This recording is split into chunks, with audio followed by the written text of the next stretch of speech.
Hi, Tony Mazur with Mazur Group, and just wanted to share with you a project that we'd taken on about a year ago. A private equity company came to us looking for our help. They had purchased a building products distribution business that had annual sales revenue about $96 million and a 4 or 5% EBIT at the time of the purchase.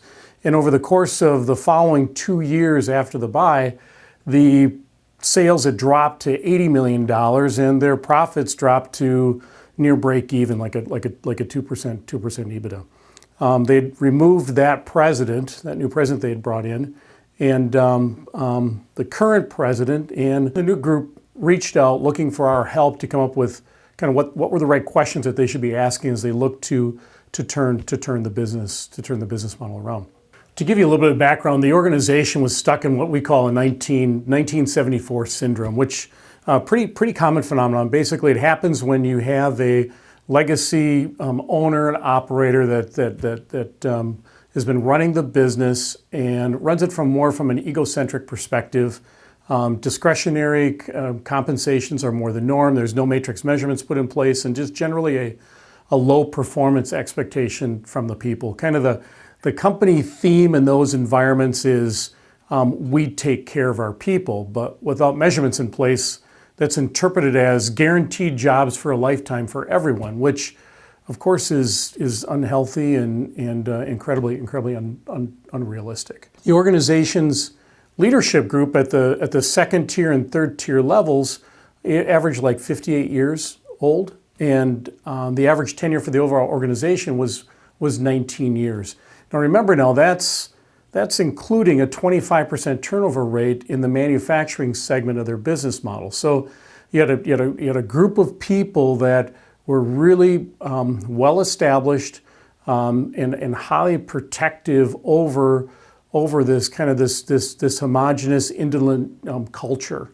Their survival kind of depended upon their ability to fend off any changes that were brought to that organization. So as we kind of roundtable the history of past events and where the organization had been, we kind of identified the mistakes that the ownership group had made. Is number one, hiring the wrong president. They did not hire a president that had a proven history of success of turning around a deeply entrenched culture. They also really underestimated just how formidable the cultural problems would be with the organization, and they really didn't understand the level of resources that the president was going to need in order to really be effective in turning around the human resources side of the business model. The past president's failures, one, didn't hold the top leadership accountable to the new performance standards. Also kind of focused his efforts on trying to evolve the long tenured people of the organization that were between 35 and 55 years old. And the last thing is they didn't follow the 20% fresh blood rule, right? 20% fresh blood rule, what does that mean? When you take on these cultures that are so deeply entrenched, well, a critical aspect is you have to have 20% of the workforce be new to the organization and also kind of fall within that age range of being 20 to 29 years old. They're highly flexible, adaptable, they've got a tremendous level of energy, and they're very hungry. And by having 20% of the workforce, it gives them enough synergy and a culture that they can develop amongst their own that can bond with the leadership group that does have the performance expectations, and together, these two groups together provide a real formidable foothold that can really be highly effective in turning around organizational cultures. So in this situation, $80 million business, 180 employees, 20% of the employees needing to be fresh blood. That's 36 people, and real quickly, we identified that the need to hire 36 people would be something that would be quite difficult for the existing human resources team to take on. That team was more focused from a payroll benefits and safety objective. So we clearly came to the conclusion relatively quickly that the new president needed a really strong human resources executive that could take up that initiative of bringing in that fresh talent and also the cultural goals within the organization. So once we understood that hiring a human resource executive was the next key step, we started developing a scorecard for this. The key points of the scorecard: number one, the human resource executive needed to have a proven history of success of leading an organization through a best place to work competition and effort all the way through to success.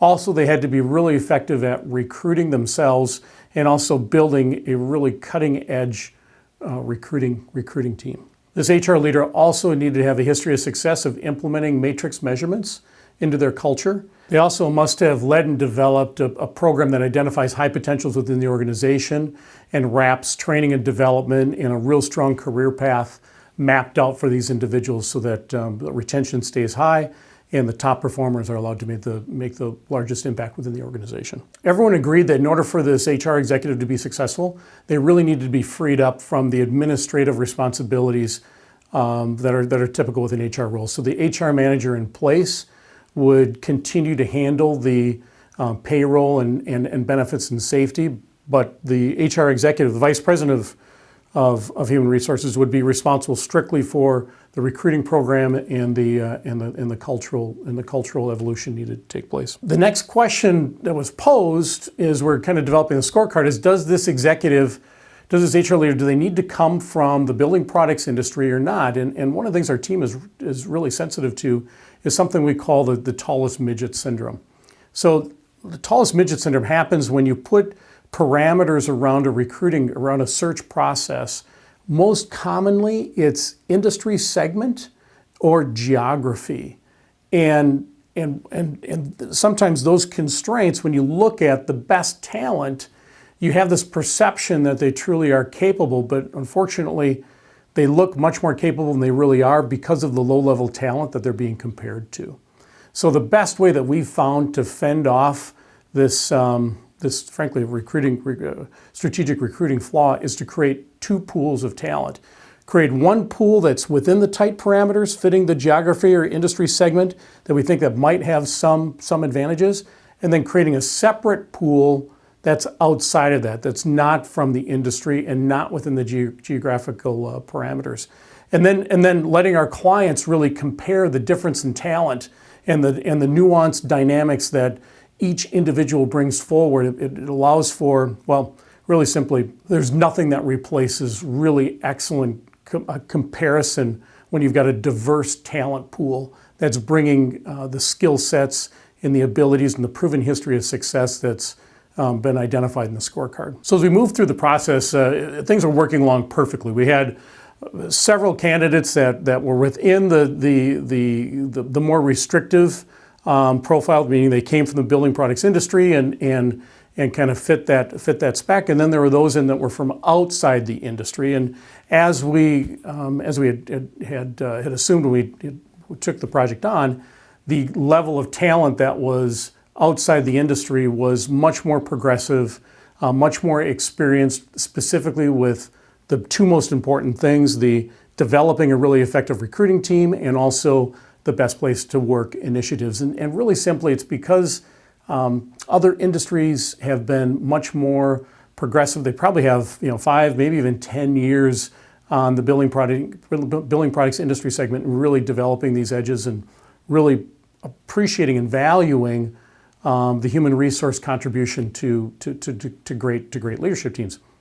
And one of the things that's always really, I guess, puzzled me and frustrated me over the past 20 years as a recruiter is you kind of evaluate executive leadership teams. There's a CEO, there's a CFO, there's a COO, there's a CIO, embracing the information and technology need. There's a CMO, embracing the marketing side, but you really don't see chief human resource officers.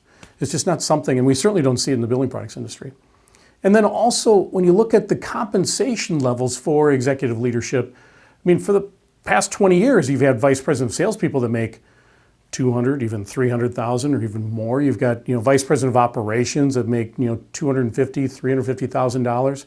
Vice presidents of manufacturing that make, well over $200,000. But yet, the human resource leadership group, that number one leader for the human resources department in the industry, has always kind of stayed between that, $90,000 income range to maybe $120,000. One of the things that this search kind of alerted us to is that has significantly changed. Organizations that have embraced the impact that great HR leaders can make when they're really effective at recruiting themselves and developing really strong recruiting teams, and also when they've led best place to work initiatives that drive tremendous cultural and momentum and performance changes within those organizations. Those human resource leaders now start at about $150,000 in base compensation.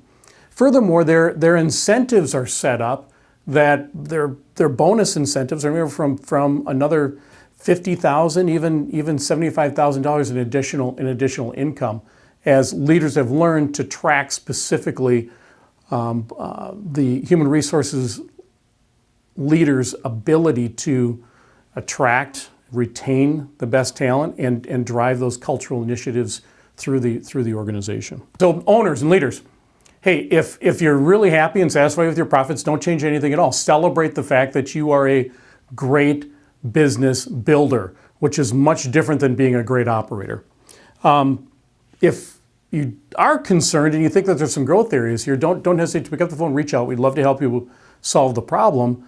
But really think first about the innate abilities and skills that an individual needs to have to be truly excellent with payroll and benefits. And the personality type that you're going to think of is going to probably be more numbers driven. Someone's going to be highly analytical and have really excellent organizational skills.